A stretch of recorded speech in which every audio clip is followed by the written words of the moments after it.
Եթերում Պաշտպանության նախարարության տեղեկատվության եւ հասարակայնության հետ կապերի վարչության Զինուշ հեռուստածրագրի կիրակնօրյա թողարկումն է։ Բարև ձեզ։ Անկախության հռչակման 25-ամյակին նվիրված միջոցառումներ են անցկացվել նաև Հանրապետության երկրորդ քաղաքում՝ Գյումրիում։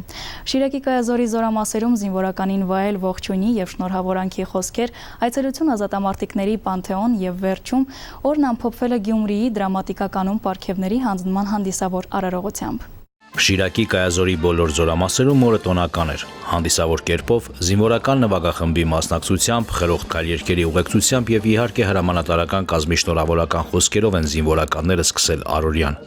Անկախ Հայաստանի կայացման ու 25 տարի առաջ ձեռք բերված անկախության պահպանման ու ամրապնդման գործում հիրավի անուրանալի է այսօրվա երիտասարդների, մասնավորապես զինվորականների դերը։ Գուցե հենց այս համոզմամբ քաղաքում արդեն մեծամասշտաբ միջոցառումների փոխարեն տոնական օրվա մեկնարկը տրվեց Շիրակ գերեզմանատան ազատամարտիկների Պանթեոն այցելությամբ։ Մարզային եւ քաղաքային իշխանությունների ներկայացուցիչները, երկրապահներն ու ազատամարտիկները, գյումրեցիները իրենց հարգանքի տուրքն են մատուցել մերօրյա հերոսներին, իրենց զինակից ընկերներին, ում անցած հերոսական ճանապարհն ու ներդրումը եւս մեծ է անկախ Հայաստանի ձևավորման գործում։ Տոնական օրը ամփոփվեց Գյումրիի դրամատիկական թատրոնում պարգևատրումների հանդիսավոր արարողությամբ։ Հայաստանի Հանրապետության անկախության 25-ամյակին Հանրապետության նախագահի անունից պետական պարգևների հայրենիքին մատուցած ծառայությունների համար երկրորդ աստիճանի Մովսես Խորենացի երախտագիտություն մեդալների արժանացան իրենց աշխատանքում աչքի ընկած տարբեր ոլորտների ներկայացուցիչներ։ Հանդիսավոր նիստին հաջորդեց տոնական համերգը։ Շարունակելով թեման, նշենք, որ անկախության տոնի կապակցությամբ միջոցառումներ են կազմակերպվել նաև հանրակրթական դպրոցներում։ Աշակերտները պատմել են անկախ Հայաստանի անցած ճանապարհի ու փառահեղ էջերի, հայի անկոտրում ոգու եւ հայրենասիրության մասին։ Մեր նկարահանող խումբը ներկա է եղել մայրաքաղաքի դպրոցներից մեկի նախաձեռնած հանդիսությանը։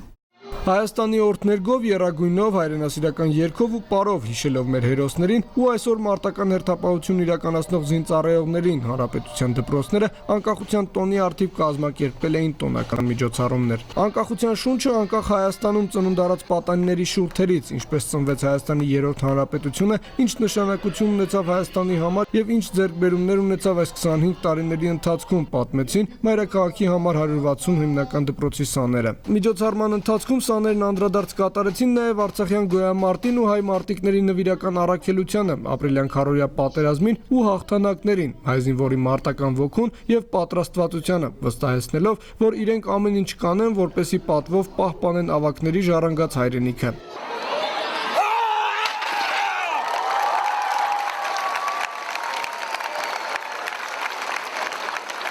Դպրոցականներն իրենց ելույթներում ընդգծեցին, որ իրենք նույնպես զինվոր են անկախ տարիքից եւ սեռից առանց համազգեստի ու զորամասում գտնվելու։ Իրենք զինվորի ու բանակի կողքին են ու հենց այս տարիքից էլ ակտիվ մասնակցում են նախնական զինվորական պատրաստության դասերին, սովորում կրակել ու գործել միասնաբար, հիշելով ազգային հերոս Մովսես Գորգիսյանի խոսքը՝ «Կեցցե այն Հայաստանը, որը վաղն է գալու»։ Հայոց արծիվներ հասարակական կազմակերպության անդամները պարբերաբար լինում են ազգային բանակի զորամասերում եւ հանդես գալիս տարաբնույթ նախաձեռնություններով։ Հերթական շրջայցն իրականացվել է անկախության 25-րդ տարեդարձի շրջանակում։ Հայաստանի Հանրապետության անկախության 25-րդ տարեդարձի կապակցությամբ Հայոց արծիվներ հայրենասիրական հասարակական կազմակերպության խորհրդի անդամները կազմակերպության նախագահ Խաչիկ Ասրյանի գլխավորությամբ հյուրընկալվել էին 5-րդ բանակային զորամիավորման 5 զորամասեր՝ սպաներին, ենթասպաներին, սերժանտներին, զինվորներին, պայմանագրային զինծառայողներին շնորհավորելու Հայաստանի Հանրապետության անկախության 25-րդ տարեդարձի առթիվ։ Տոնական միջոցառման ժամանակ հնչեցին շնորհավորական ելույթներ։ Խաչիկ Ասրյանի խոսքով 20-րդ դարավերջին հայ ազգային ազատագրական պայքարի թոհուբոհի մեջ ծնված արցախյան փառավոր հերոսամարտի ընթացքում նահատակված եւ կենդանի հերոսների շնորհիվ քրիստոնյա հայ ժողովուրդը ձեռք բերեց հայոց անկախ պետականություն եւ ազգային բանակ, որոնք յուրաքանչյուրիս համար դարձան բացարձակ արժեք այնպես, ինչպես ծնողը, ընտանիքը, հայրենիքը։ Ուղիղ 25 տարի է երկիր մոլորակի տարբեր անկյուններում բնակվող անպարտելի հայ ժողովուրդը մեծ շուքով տոնում է հայոց անկախության տարեդարձը։ Անձապին եւ հայոց արծիվներ հայրենասիրական կազմակերպության անունից սրտանց շնորհավորում եմ ձեզ բոլորիդ Հայաստանի Հանրապետության անկախության 25-րդ տարեդարձը։ Խաչիկ Ասրյանը միջոցառման ընթացքում Լեռնահայաստանի արծիվ ոսկե հուշամեդալով պարգևատրեց 5 զորամասերի 5 սպաների։ Թանկարժեք նվերներով պարգևատրվեցին 5-րդ բանակային զորամիավորման հրամանատար գեներալ-մայոր Կարեն Աբրահամյանը, զորամիավորման հրամանատարի բոլոր տեղակալները, 5 զորամասի հրամանատարներ, մի շարք սպաներ, ենթասպաներ, սերժանտներ, զինվորներ, պայմանագրային զինծառայողներ։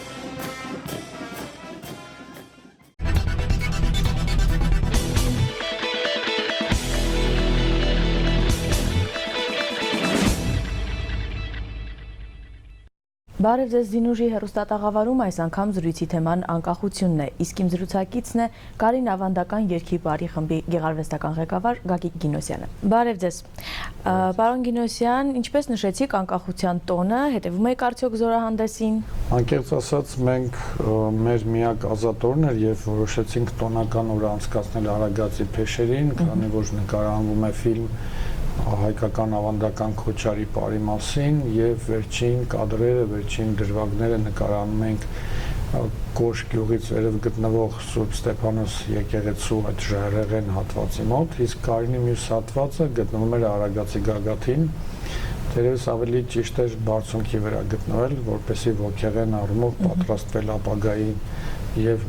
գալիք մարտահրավերներին պատրաստ լինել։ Զորահանդեսի ձայնագրությունը տեսել եք։ Զորահանդեսը ձայնագրությունով նայեցի, բավականին տպավորիչ էր։ Կարծում եմ հզոր է բանակը, բայց կարծում եմ անելիքները նաև քիչ չեն։ Զորահանդեսը դիտելիս արդյոք որևէ բան ձեր զգացողությունների դաշտում փոխվում է։ Գիտեք, անկախությունը ինձ համար բացարձակ արժեք է, ինչպես հաճախ ասում են, շատերը բարձրաձայնում են, բայց անկախությունը ինքնանպատակ չէ եւ գերխնդիր չէ եւ վերջնարդյունքը չէ։ Անկախությունը ընդհանրապես միջոց է ազգի բնականոն զարգացման եւ ազգի, այսպես ասենք, անվտանգությունը, անվտանգ կենսագործունեությունը ապահովելու համար։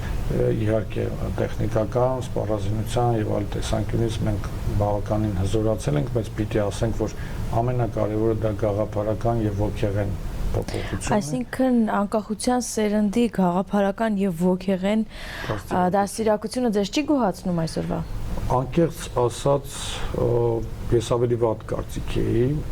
սակայն մեր այսպես ցկցկվող պատերազմի վերջին քառորյա սրացումը ապացուցեց, որ իզուր ենք բողոքում, բայց դա տղաների շնորհքն է, դա մեր շնորհքը չէ, ես բողոքում եմ իմ սերնդից, որոնք թերացել են հաջորդ սերնդի դաստիարակության մեջ, բայց փառք Աստծո տղաները շատ ավելին գտնվեցին, քան թե մենք արարել ենք իրենց։ Միգուցե դրա վրա ազդել են տղերքի հոգիները, այն տղերքի, որոնք գտնվում են եռաբլուրում, ում հոգիները ավելի քան վստահ եմ գտնվում են սահմանի վրա, միշտ մշտարթուն եւ մշտապես Նժդեի խոսքերին վայել, մշտապես թիկունքում չեն, այլ մշտապես կանգնած են սահմանագլխին եւ հայ նորորյա զինվորի հետ նետվում են մարտի։ Կարծում եմ այդ տղաները մեր տղերքի, եռաբլուրի տղերքի գործոնը քիչ դեր չխաղաց, բայց մենք ողջերս թերացանք այդ առումով։ Դուք հաճախակի եք լինում զորամասերում ու շփվում եք մեր զինվորի հետ։ Երբ դուք եք կռվում անկախություն ձեռք բերելու համար եւ ազատություն ունենալու համար, դուք եւս այդ տարիքում կազմում եք ձեր ժամանակի երիտասարդության սերուցքը, կարելի է ասել։ Այսօր էլ քիչ չեն երիտասարդներ, ովքեր ծառայում են հայոց բանակում եւ ելի մեր երիտասարդության սերուցքն են եւ հենց երևի թե այդ ապրիլյան սրացման օրերին, ինչպես դուք անվանեցիք, մենք տեսանք, որ նույնիսկ զոհերի մեջ չկար ոչ մի բոլորը առանձնահատուկ էին, բոլորը յուրատեսակ էին, բոլորը կարծեք թե ընտրված էին։ Մահնել է լավագույններին սիրում։ Ուզում եմ այդ համեմատությունը անցկացնենք, ինչպիսին էին նրանք, ովքեր կռվում էին անկախության համար եւ նրանք, ովքեր այսօր անկախությունը պահում են։ Եվ ես լինելով Լեոնիդ Ազգալյանի զինվորը, բավականին հանդիպումներ եւ զրույցներ ունեցած լինելով նաեւ Մոնտեի հետ, ճանաչելով դերևս ուսանողական տարիներից նաեւ Թաթուլ Կրպեյանին, ճանաչել եմ Մովսես Գորգիսյանին, որ ոչ մեկին չեմ ուզում վիրավորեմ, կարծում եմ Նժդեի մարգարեությունը տեղին կլինի ասել, այս սերունդը միգուցե անհատապես ավելին չի, քան այն սերունդներ, բայց ընդհանուր սերնդի առումով վստահ եմ գերազանցում է։ Եվ պիտի ասենք Նժդեի բառերը, որ գերազանցիր քո նախորդներին, դա ոգու հրամայականն է։ Ով չի գերազանցում իր նախորդներին, նա անարգում է նրանց իշատակը։ Վստահ եմ, որ սերնդի առումով այս սերունդը գերազանցում է մեր սերնդին, եւ մի փոքր, եթե մենք ավագ սերունդը կարողանա իրական մտավորականին վայել կեցվածք ընդունի եւ նրանց գաղափարական եւ ոգեղեն հենքին մի փոքր դաստիարակություն ավելացնի, վստահ եմ սերունդը անկրկնելի սերունդ է լինելու եւ ես սովորաբար սիրում եմ կրկնել այս խոսքերը, ամեն սերունդ կամա թե ակամա հայոց պատմագրքին մի նոր էջ է ավելացնում։ Հաջորդ սերունդներին է տրված այն իրավունքը, թե նա ամոթից այդ էջը պատրել դեննետել կուզենա, թե այդ էջը տիտղոսաթերթ կդարձնի հայոց պատմագրքին։ Կարծում եմ, եթե մի փոքր էլ մենք ջանք թափենք, այս սերունդը կլինի այն սերունդը, որ իրոք գլխագրերով պիտի գրվի հայոց իրականության մեջ, որովհետև այն վերջի 4-5 տարվա սրացումները, որ կան եւ վերջի քառօրյա սրացումը, որ կա այս պատերազմի մեջ, Արցախյան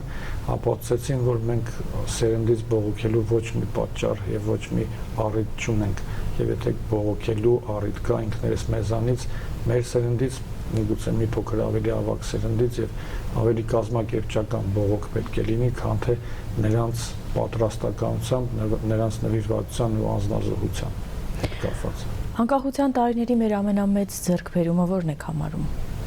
Վստահ եմ սերունդն է։ Չինական ասացվածքը ասում է, եթե ուզում ես 1 տարվա գործ անել, ծորեն ցանիր, եթե ուզում ես 10 տարվա գործ անել, ծառ տնկիր, եթե ուզում ես դարերի համար, ապա պիտի սերունդ դաստիարակես։ Կարծում եմ ստացվել է սերունդը եւ ստացվել է ի հեճուկս մեզ։ Պարոն Գիրոսյան, իսկ որը պիտի լիներ ամենակարևոր պատգամը ավագ սերնդի, ավելի երիտասարդ սերնդին, որը երևի, ինչպես դուք նշում եք, երևի բաց է թողնվել։ Երբ որ հռոմեական մի զորավոր, որը իր ամբողջ կյանքի ընթացքում պայքարել է հանուն Հռոմի, եւ երբ որ իշխանափոխություն է լինում, նոր իշխանավորները փորձում են պատժել նրան եւ մահվան դատավճիռ են կայացնում եւ մահվան դատավճիռը պետք է իրականացվեր թույնի տեսքով, այսինքն այդ մարդը պետք է թույն խմեր եւ իրեն իրավունք են տալիս վերջի խոսքի եւ վերջ ինչ է իր կյանքի վերջին ցանկություն, ասում է կանչեք տղայիս։ Եվ երբ որ տղան մոտենում է, նա տղային ասում է ծառայիր հայրենիքիդ անմնացորդ նվիրումով եւ միանգամից մոռացիր, որ այդ նույն կերպ ծառայության համար հայրենիքը ինձ պատժեց մահվան։ Կարծում եմ մենք մեր սերնդին պիտի ասենք, որ միակ ձևը հայրենիքին ծառայելու մոռանալ ինչ բաց թողումներ կան, ինչ խնդիրներ կան, ինչ վատ դրսևորումներ կան մեր այսօրվա իրականության մեջ, մեր երեկվա իրականության մեջ եւ միանշանակ նվիրվել ու լինել անձնազոհ հայրենիքի ծառայության մեջ եւ ջանք ու եռանդ չխնայել կերտելու իրոք արդար Հայաստան, որտեղ Նժդեյան մարգարեությամբ ասած բոլորը արդար կլինեն մահվան եւ կյանքի առջեւ, մահվան եւ օրենքի առջեւ կլինեն հավասարազոր բոլոր քաղաքացիները։ Նորից ուզում եմ վերադառնանք զինվորի կերպարին, մշտապես դուք տարիներ ի վեր զինվորի կողքին եք, այցեր, զորամասեր, նույնիսկ մարտական հենակետում զինվորի հետ շփում։ Համերգ է տալիս փոքրիկ։ Այո, մշակութային ծրագրերով նաև այցեր։ Ինչն է փոխվում ամեն անգամ զինվորի կերպարի մեջ։ Նկատում եք որևէ փոփոխություն։ Գիտեք, կարծում եմ վտանգն է զինվորի մեջ բացահայտում։ Նժդե ասում էր մարդն չի, որ ճանաչեն քեզ, որ ճանաչես քեզ։ Զինվորն ինքն իրեն անգամ չի ճանաչում եւ հաճախ վտանգն է, որ ինքն իրեն բացահայտելու հնարավորություն է տալիս զինվորին։ Մենք մի զորամասում եղանք, որը Մարտակերտի շրջանում Սեպիձև խրված է հակառակորդի դիրքերի մեջ եւ այնտեղ ներկայացրին, որ ընդամենը 8 զինվոր են եղել, մեկ սպա 7 զինվոր, 7-ից մեկը սերժանտ եւ 40 հոգի անցած տարի հերոսական հարձակում էին գործել անցած ամռանը, թե գարնան։ Մի խոսքով փորձել են մտնել խրամատ եւ գրավել դիրքը։ Եվ ներկայացրին, որ ավակ լեյտենանտի եւ սերժանտի զոհվելուց հետո այս տղան վերցրել է իր վրա պատասխանատվություն, հրամանատարություն եւ կարողացել են մնացած 6 հոգով դուրս շպրտել մինչեւ ատամները զինված, լավագույն զինտեխնիկայով սպառազինված, մեզանից մի քանի անգամ ավելի լավ սպառազինված թուրքական ընդ որում դիվերսիոն ջոկատի, ոչ սովորական ջոկատի 40 հոգուն կարողացել են դուրս շպրտել մի քանի դիակ փռելով մարտի դաշտում։ Երբ որ նայեցի այդ տղային, կարծեցի, որ մի քիչ ինչ-որ չափազանցված պատմություն է։ Երբ որ արարողությունը բրծավ, ես ուղղակի փորձեցի 2 բառ փոխանակել այդ տղայի հետ եւ փորձեցի հարցնել իսկ ինչպես եղավ, իսկ ոնց զոհվեց հրամանատար եւ ես այդ տղայի մեջ կերպարանափոխություն, ինքը շատ համեստ զուսպ տղա էր, հիմա անունը չեմ հիշի, չեմ ուզում սխալ ասեմ, երբ որ ինքը հասավ այն դրվագին, թե ոնց իրենց հրամանատարը ավագ լեյտենանտը, որը ամբողջ մարտը վերցրել էր իր վրա եւ հրամայել էր միայն ինքն է կրակում մինչեւ հրաման չլինի եւ թե ինքը ոնց նկարագրեց, որ նռնակը նետելուց հետո իրենց հրամանատարը ոնց ընկավ, ինքը այդ համեստ տղան վերածեց առյուծի, սկսեց այդ պատմելուց, ընդ որում իր անունը ընդհանրապես չէր տալիս, չէր պատմում իր մասին, պատմեր հրամանատարի, թե հետո սերժանտը ինչ արեց, հետո տղերքը ոնց համախմբվեցին, ինքը սկսեց կազմակերպել կռիվը, իրոք հասկանում ես, որ այդ դա է հաղթում։ Իրական հերոսը իր մասին լուր չի տալիս, թե որ ինքը գալու է, ինքը հայտնվում է վտանգի ժամանակ։ Եվ այդ տղան ուղղակի այսպես մի քանի վայրկյանի, մի քանի րոպեի ընթացքում կերպարանափոխվեց այդ համեստ զուսպ տղան, վերածեց ինչ-որ մի տեսակի, որը իրոք մեր ապագայի զինվորը պիտի լինի, կարծում եմ։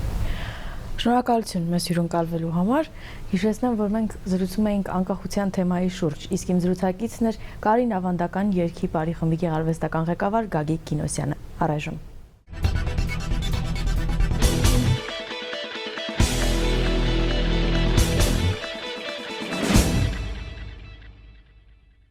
Պաշտպանության նախարարության ղեկավարության մշտական ուշադրության կենտրոնում են բանակ դպրոց կապի ամրապնդման ուղղված աշխատանքները, որի շրջանակում կազմակերպվում են նաև այցեր ու քննարկումներ։ Հերթական հանդիպումները տեղի են ունեցել Արմավիրի կրթօջախներում։ Ուսումնական տարվա մեկնարկի հետ սկսել են նաև Պաշտպանության նախարարության բարձրաստիճան զինվորականների այցելությունները հանրապետության դպրոցներ։ Սեպտեմբերի 13-ից 17-ը կրթության ու գիտության նախարարության եւ զինկոմիսարիատների ներկայացուցիչների ուղեկցությամբ մարզերի որոշ կրթօջախներ է այցելել Պաշտպանության նախարարի խորհրդական գեներալ լեյտենանտ Մուրաս Սարգսյանը։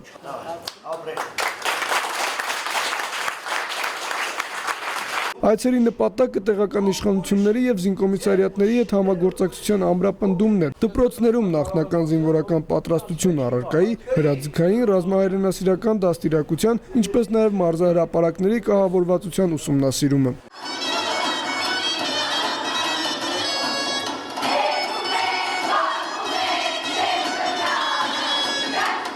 Այցելությունների ընթացքում բանակ դպրոց կապն ամրապնդելու ուղղությամբ դպրոցների տնօրենների եւ զինղեկների հետ անցկացվել են խորհրդակցություններ ու քննարկումներ։ Արմավիրի մարզ կատարած այցի ընթացքում նախարարի խորհրդականը եղել է նաեւ Բաղրամյան զորավարժարանում տանկային բիաթլոնի համար նախատեսված դաշտի կառուցումը պլանավորելու եւ ավարտին հասցնելու համար։ Ուսումնասիրել ենք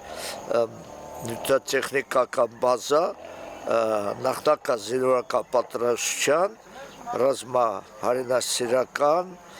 դաստիարակության, հայոց պատմության եւ սպորտի զարգացման սպորտ հրապարակները, շարահրապարակները եւ այլ նյութատեխնիկական միջոցներ։ Մուրաս Սարգսյանը սեպտեմբերի 16-ին էլ մասնակցել է Լուկաշին գյուղում անցկացված միջոցառմանը, որը նվիրված էր ԽՍՀՄ հերոս Հունան Ավետիսյանի սխրագործության 73-ամյակին։ Օրերս Արտիմեդ գյուղում բացվեց ապրիլյան քարորյա պատերազմի ընթացքում զոհված զինծառայող Արամ Աբրահամյանի հիշատակին նվիրված խաչքար հուշակոթողը։ Ապրիլ եւ հիշիր խորագրի ներքո դիտենք Դավիթ Դավթյանի պատրաստած տեսանյութը։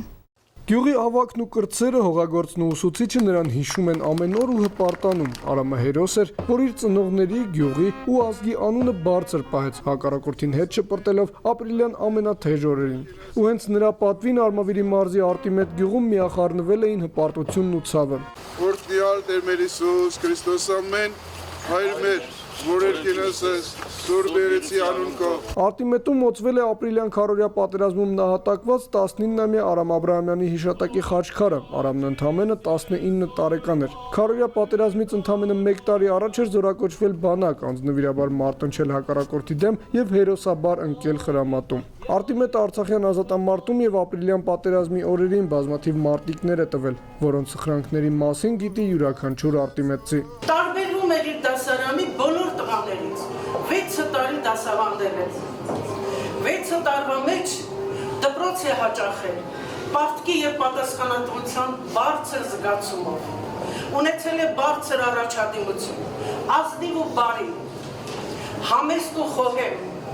ոչ մի անգամ նրա վարքում շեղումներ չի նկատվել։ Պատերազմում անմահացած հերոսների շարքը վերջերս համալրվեց նաև Արամով։ Հերոսը դեռ փոքր տարիքից կենսուրախ էր, պատրաստակամ ու հայրենասեր, դաշնամուր էր նվագում, ստեղծագործում։ Պատրաստվում էր ճարտարապետ դառնալ։ Գյուղի այս անկյունն այսուհետև յուրաքանչյուր անցորդի կհիշեցնի հայ ազգի նորորյա հերոսի մասին, ով ապահովեց իր ընտանիքի, համայնքի ու հայրենակիցների խաղաղ արարումը, զոհասեղանին դնելով ամենաթանկը՝ կյանքը։ Անկախության 25-րդ տարեդարձի նվիրված միջոցառումներին միացել էր Հայաստանի պաշտպանական մարզատեխնիկական ընկերությունը։ Կազմակերպված միջոցառման շրջանակում նշվեց նաև կառույցի կազմավորման 90-րդ տարեդարձը։ Հայաստանի Հանրապետության անկախության հռչակման 25-րդ տարեդարձի առթիվ տոնական միջոցառում էր կազմակերպվել նաև Մաշտոցի մարզատեխնիկական ակումբում։ Ցերեկույթի մասնակիցները տոնում էին նաև մարզատեխնիկական ընկերության կազմավորման 90-ամյակը։ Միջոցառմանը ներկա էր զինված ուժերի կապի եւ ավտոմատ կառավարման համակարգերի վարչության պետ գնդապետ Թեմուր Շահնազարյանը, Հայաստանի պաշտպանական մարզատեխնիկական ընկերության նախագահ գեներալ-մայոր Արկադի Տեր-Թադևոսյանը, բարձրաստիճան սպաներ, հյուրեր։ Միջոցառման ընթացքում հանգամանալից ներկայացվեց մարզատեխնիկական ընկերության անցած ուղին, ձեռքբերումները, Հայաստանի 3-րդ հանրապետության ձևավորման ընթացքը եւ հաջողությունները։ Ցերեկույթի ընթացքում հնչեցին ելույթներ եւ շնորհավորանքներ, ներկայացվեցին ակումբի աշխատանքը եւ առաջիկա ծրագրերը։ Հանդես գալով շնորհավորական խոսքով Արկադի Տեր-Թադևոսյանն ընդգծեց ազգային բանակի դերը անկախության եւ գրանցած հաջողությունների գործում, վստահեցնելով, որ այսօր էլ Հայաստանի զինված ուժերը գերազանց են կատարում իրենց սուրբ առաքելությունը։ Հանդիպման ավարտին ակումբի լավագույն աշխատակիցներն ու սաները պարգևատրվեցին Պաշտպանության նախարարության պատվագրերով։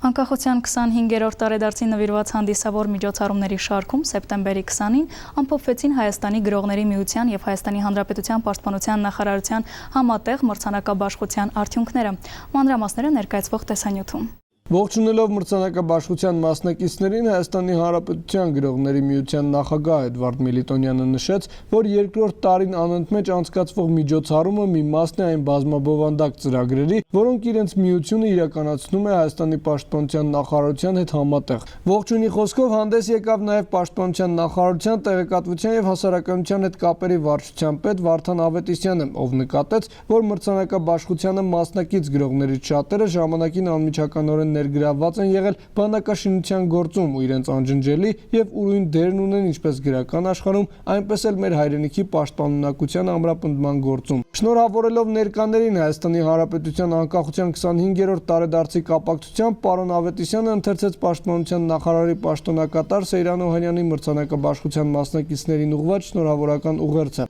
Քիչ անց մեկնարկեց մրցանակաբաշխության բուն արարողությունը, որի ընթացքում Էդվարդ Միլիտոնյանն ու Վարդան Ավետիսյանը արձակ, պոեզիա, գրականագիտություն եւ հրապարակախոսություն անվանակարգերում առաջինից երրորդ տեղերը զբաղեցրած ստեղծագործողներին հանձնեցին մրցանակներն ու հավաստագրերը։ Իդեպ մրցանակաբաշխության անվանակարգերից մեկը հատուկ մրցանակը, որը շնորհվում է միայն պատերազմին մասնակից գրողներին, այս տարի հանձնվեց Արցախյան գոյամարտին նվիրված բանաստեղծությունների շարքը հեղինակած Պաշտպանության նախարարության տեղեկատվության եւ հասարակայնության հետ կապերի վարչության պետ Պայեստազորի գեներալ-մայոր Վարդան Ավետիսյանին։ Հանդիսավոր միջոցառման ավարտին Վարդան Ավետիսյանը համոզմունք հայտնեց, որ 1 տարի անց 2017 թվականին ամենամյա այս համատեղ մրցանակաբաշխությանը կներկայացվեն ել ավելի մեծաթիվ ստեղծագործություններ։ Եզրափակելով մրցանակաբաշխության արարողությունը, պարոն Ավետիսյանը ինքն էլ մյուս մրցանակակիրների օրինակով ընթերցեց իր ստեղծագործություններից մեկը։ Ինչպես Արցախյան ազատամարտի տարիներին, այնպես էլ հետագայում ծնունդ առան բազմաթիվ բարեգործական եւ հասարակական կազմակերպություններ։ Իրենց ծրագրերով աջակցելով զոհված ազատամարտիկների ընտանիքներին եւ սահմանամերձ բնակչությանը։ Այդպիսի կառույցներից մեկն էլ Ղարաբաղ բռնագաղթվածների եւ զոհված ազատամարտիկների ընտանիքների աջակցության հասարակական կազմակերպությունն է։ Վաղ առավոտից Սիրվարդ Գալստյանն ու իր համախոհները սկսել են ակտիվ աշխատանքները, պատրաստվում են բանակին իրենց աջակցությունը ցուցաբերել։ Բարեգործները մայրաքաղաք են ժամանել Միացյալ Նահանգներից ու հասարակական կազմակերպության հետ ուղևորվելու են Հանրապետության հարավային զորամասեր։ Ղարաբաղ բռնազավթվածների եւ զոհված ազատամարտիկների ընտանիքների աջակցության հասարակական կազմակերպությունը երկի եւ բարի համույթների հետ հավաքվեցին Քանաքերձեյթուն վարչական շրջանի աշխատակազմի շենքի առջև, ամբողջ գույքը զորամասեր տեղափոխելու համար։ Հիմնական նպատակը Հայաստան Լեռնային Ղարաբաղ կապը ամրապնդելը, բարեգործությունը օգնել կարիքավոր ընտանիքներին, զինվորներին եւ մեր սահմանում կանգնած զինվորներին։ Վարչական շրջանի աշխատակազմի աջակցությամբ, բարեգործների ֆինանսավորմամբ եւ Ղարաբաղ բռնազավթվածների եւ զոհված ազատամարտիկների ընտանիքների աջակցության հասարակական կազմակերպության նախաձեռնությամբ մասնակիցները կլինեն Սյունիքի, ինչպես նաեւ Լեռնային Ղարաբաղի Հանրապետության մի շարք զորամասերում եւ սահմանամերձ համայնքներում։ Մեր ցանկությունը մեր ընտանիքով, քույրերով, եղբայրներով, իմ զավակներով միասին բոլորս սկսեցինք օգնել մեր ուժերով, ինչքան որ կարողացանք եւ կարողանում ենք։ Օգնում ենք մեր զինուժին, մեր հայ սպաներին, զինվորներին, ազատամարտիկների ընտանիքներին եւ մեր սահմանապահող զինվորներին քաջառակցություն ենք ցանկանում, երջանկություն եւ խաղաղություն։ Բարեգործի համար պատիվ է զինվորի կողքին մշտապես կանգնելն ու աջակցելը։ Միացյալ Նահանգներից հաճախ է օժանդակություն ցուցաբերել մայր հայրենիքին։ Հիմա էլ որոշել է անկախության 25-րդ տարեդարձի արդիվ բանակին 12 տոննա ապրանք ուղարկել՝ սնունդ, հագուստ, կենցաղային տեխնիկա։ Սահմանամերձ գոտիներ, զորամասեր, Լեռնային Ղարաբաղ, Մեղրի, Սյունիք, Սիսիան, Գորիս, այսօր մենք 2 հատ կամազ բարձած, 2 հատ էլ ավտոբուս եւ համերգային ծրագրով գնում եք ուրախացնեք մեր զինվորներին, օգնությունները բաժանեք։ Մինչև ամսվա վերջ հասարակական կազմակերպությունը կշրջի զորամասերում, կնախաձեռնի համերգային ծրագրեր եւ կհանձնի նվերներ, խորացնելով բանակ հասարակություն կապը։ Այսօրվա համար նախատեսել էինք այսքանը։ Բանակային կյանքի լրահոսին կարող եք ծանոթանալ նաև Պաշտպանության նախարարության 3w.mil.am պաշտոնական կայքի եւ 3w.հայզինվոր.am կայքի էջերում։ Մնացեք խաղաղությամբ եւ մինչ նոր հանդիպում։